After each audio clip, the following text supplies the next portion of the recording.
Salut à tous, c'est Gladys, j'espère que vous allez bien en ce mois de décembre. Je vous retrouve aujourd'hui dans une nouvelle vidéo des Bookmas. Le sujet de cette vidéo, c'est de vous parler de mes astuces pour lire plus puisque j'ai énormément lu en novembre, vous le verrez très prochainement dans mon bilan lecture, mais clairement, je suis trop contente de moi d'avoir pu lire autant de livres sur ce mois-ci et donc je voulais vous parler un petit peu de ces choses que j'ai pu mettre en place pour lire un petit peu plus, sachant que j'ai déjà un quotidien où je lis quand même, je trouve, beaucoup par rapport peut-être à la moyenne des gens, mais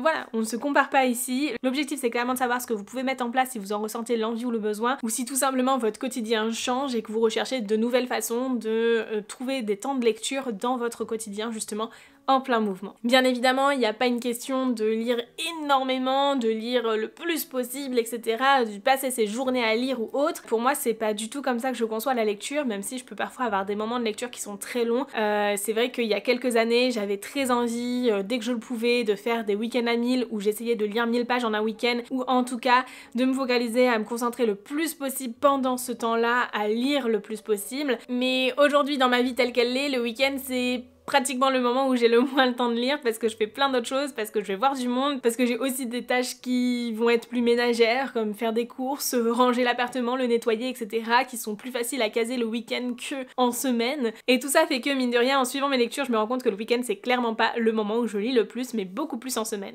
Alors je sais pas si c'est un facteur qui m'a aidé là en tout cas en ce mois de novembre, mais j'ai énormément traqué mes lectures puisque j'ai instauré un nouveau format sur mon compte Instagram, à voir combien de temps je continuerai à le proposer, mais en tout cas c'est un format qui me plaît beaucoup dans lequel je récapitule en fait chaque semaine ce que j'ai lu la semaine dernière sous forme de carrousel avec du coup le nombre de pages correspondant à chacun des livres. Ça me permet juste de vous mettre rapidement en avant chacun des livres que j'ai pu lire, vous savez à peu près les chroniques qui vont arriver prochainement sur mon compte Instagram, TikTok et YouTube aussi, et en même temps, eh bien, ça vous montre que parfois, eh bien, je peux lire énormément dans une journée, comme le lendemain, je ne peux ne rien lire du tout, et c'est totalement normal. Et bien évidemment, en postant ce genre de contenu, je m'y attendais et j'ai eu des retours de certaines personnes qui me disaient oui, mais tu lis énormément, moi je peux pas, j'ai mon travail, etc. Et je peux pas, je travaille presque 70 heures par semaine. Alors oui, il y a une part de mon travail qui est de créer du contenu sur les réseaux sociaux, mais c'est pas de lire mes livres. Très rarement.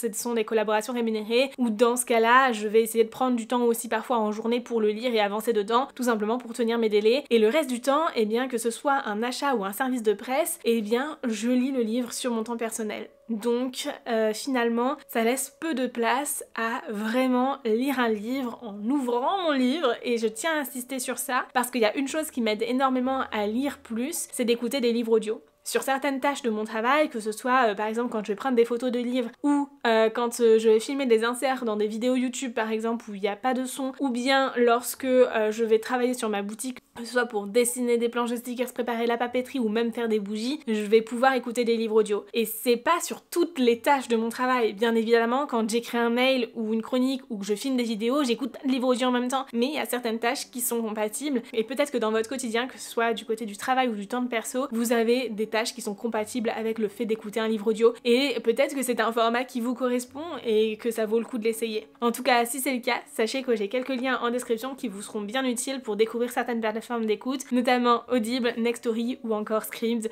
qui sont des plateformes que j'aime beaucoup. J'ai également pendant très longtemps utilisé BookBeat, qui a décidé de changer sa plateforme en anglais, et pour le coup je trouve que même s'ils ont continué à proposer des livres en français sur leur plateforme, c'est moins intéressant que sur d'autres parce que ces livres-là vous les trouvez ailleurs aussi, et c'est toujours plus intéressant de ne pas multiplier les abonnements mine de rien. En tout cas pour ma part, en termes de livres audio en français, ma préférence va clairement à Audible qui est celui qui a le catalogue le plus complet, mais en termes de rentabilité, quand vous avez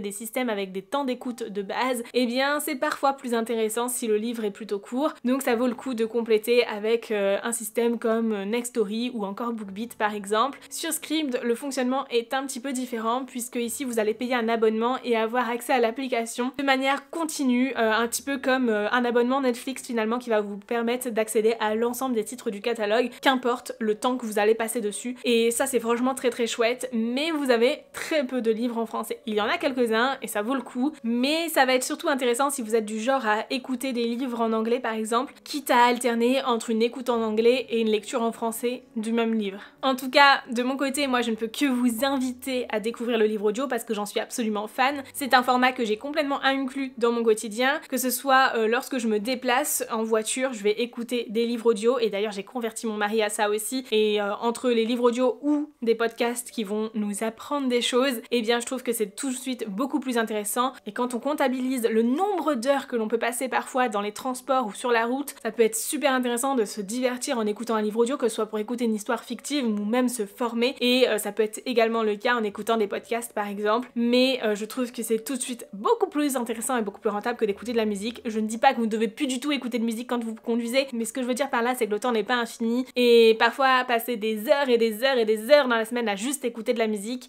c'est peut-être pas la chose la plus intéressante, sauf si pour vous c'est ce que vous adorez faire et ce qui vous fait le plus plaisir bien sûr. Chacun est différent et je ne voudrais pas du tout vous juger par rapport à ça. Et si certains de vos loisirs sont de faire du tricot, du puzzle, du jardinage, j'en sais rien, mais bref des tâches où vous regardez ce que vous faites, bah ça peut valoir le coup d'essayer d'écouter un livre audio, surtout que je sais que souvent sur le puzzle ou le tricot les gens le font devant la télé, donc en soi on regarde pas forcément la télé à ce moment-là, donc ça peut valoir le coup justement d'écouter une histoire plutôt. Et moi ce que je fais beaucoup dans mon quotidien c'est d'écouter des livres audio quand je fais le ménage, parce que je déteste faire le ménage, voilà c'est dit, mais en même temps je ne supporte pas vivre dans un environnement qui n'est pas propre et rangé, donc j'ai pas le choix, je prends mon mal en patience et je fais le ménage, mais du coup ça passe tout de suite beaucoup mieux avec un livre audio qui m'intéresse dans les oreilles. Et là je ne peux que vous recommander de prendre des écouteurs ou un casque sans fil qui vous permettent de bouger autant que vous voulez chez vous tout en entendant aussi bien, d'autant plus si vous écoutez un truc avec des scènes explicites, ça peut éviter des moments de gênance. Bref, je pourrais vous parler pendant des heures de livres audio, j'adore ça, mais c'est pas la seule astuce que j'ai pu mettre en place justement pour lire plus. Pour moi, lire plus ça va aussi par lire en plusieurs formats, et en plus du livre audio et du livre papier bien évidemment, j'aime beaucoup le format liseuse, et quand je peux, eh bien je lis sur liseuse parce que je trouve que c'est un format qui aide à lire un peu plus. Typiquement, j'ai toujours ma liseuse à côté de moi quand je vais au lit. Je peux lire le soir sans déranger le temps que je veux. En général, je lis vraiment pas longtemps le soir et parfois je m'arrête même au milieu d'un chapitre parce que je m'endors dessus. Je suis du genre à m'endormir directement le soir quand je vais me coucher parce que je suis épuisée de mes journées. Mais par contre, quand je fais une insomnie, je peux lire au milieu de la nuit sans déranger Ken, ou alors quand je me réveille le matin, parfois j'aime bien rester un petit peu au lit et lire quelques chapitres comme ça me permet de commencer la journée en douceur. Donc ça c'est un truc que je fais beaucoup dans ce contexte-là, mais la liseuse elle est aussi très souvent dans mon sac quand je sais que je vais me déplacer dans un endroit où je vais probablement attendre, du genre l'autre jour je suis allée chez l'ophtalmo, j'ai attendu une demi-heure dans la salle d'attente, et au lieu de scroller sur Insta ou TikTok pendant une demi-heure parce que je suis clairement sûre et certaine que c'est ce qui se serait passé si je n'avais pas ma liseuse, et ben pendant ce temps-là j'ai pu lire. Alors oui, vous avez des livres numériques directement disponibles comme ça sur vos téléphones ou même à travers l'application Nextory par exemple, mais personnellement je l'utilise très rarement cette fonctionnalité là parce que j'ai vraiment associé le fait de lire sur ma liseuse et non pas de lire sur mon téléphone, et je suis un peu moins à l'aise à lire sur mon téléphone. En fait je pense que j'ai juste trop de distractions quand j'ai mon téléphone en main, et que je peux très vite être tentée d'aller scroller sur les réseaux ou d'écrire des threads ou des trucs comme ça plutôt que de lire, alors que quand j'ai ma liseuse, bah je ne peux faire que ça avec ma liseuse finalement.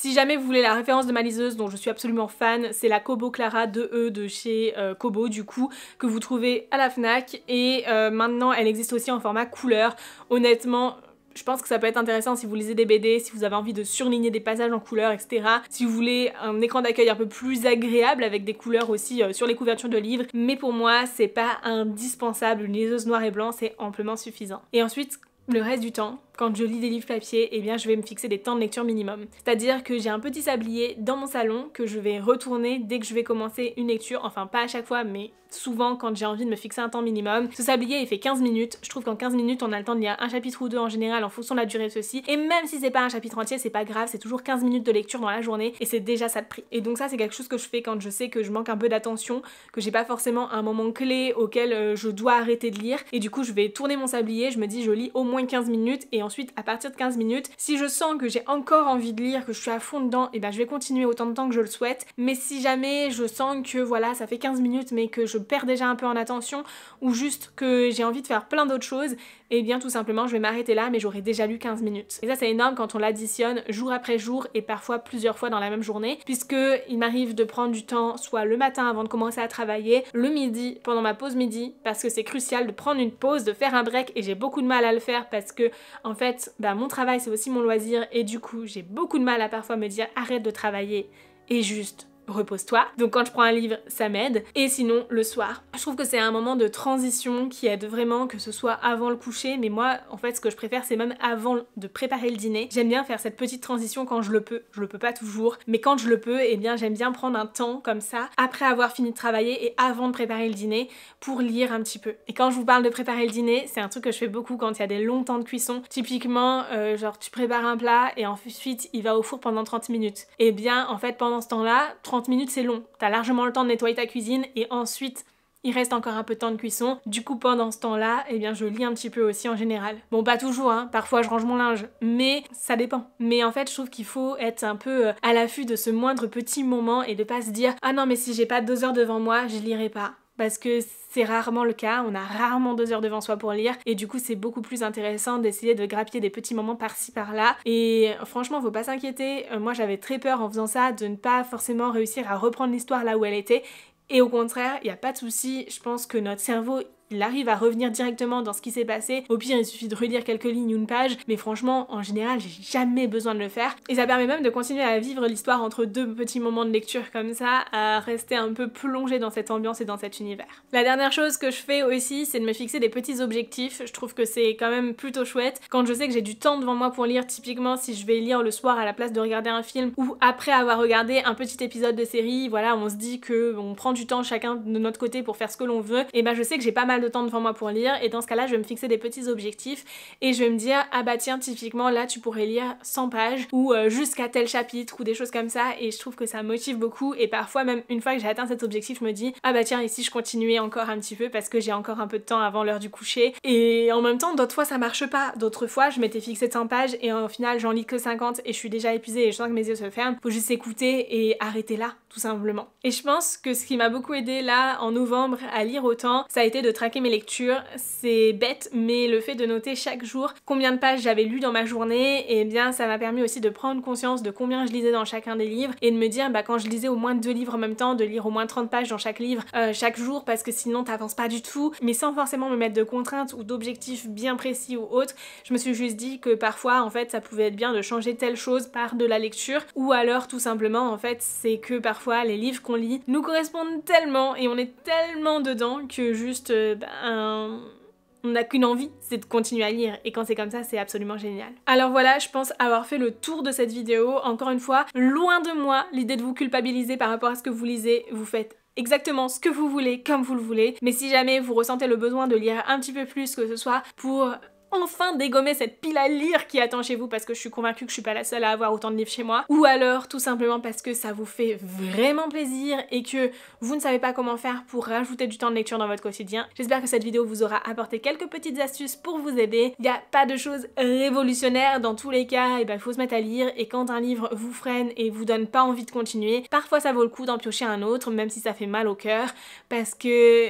il n'y a rien de pire que de rester des mois sur la même lecture et de ne pas avoir envie d'y aller et de juste vouloir faire d'autres choses. Après, écoutez-vous, parfois si vous voulez faire d'autres choses, c'est tout simplement parce que vous avez plusieurs loisirs et qu'il y a d'autres choses que vous faites dans votre quotidien qui vous font plus envie. Et ça c'est totalement normal aussi, comme je vous le disais. En général, j'ai tendance à lire moins le week-end alors qu'on pourrait s'attendre au contraire parce que tout simplement le week-end je fais plein d'autres choses qui ne sont pas de la lecture. Bien évidemment, je pense que ma liste de conseils est loin d'être exhaustive, donc n'hésitez pas à la compléter en commentaire avec vos conseils, les astuces que vous mettez en place dans votre quotidien. Et sur ce, en attendant la prochaine vidéo qui arrive dès demain, je vous fais de très gros bisous, je vous souhaite de très belles lectures et je vous dis à très bientôt. Ciao!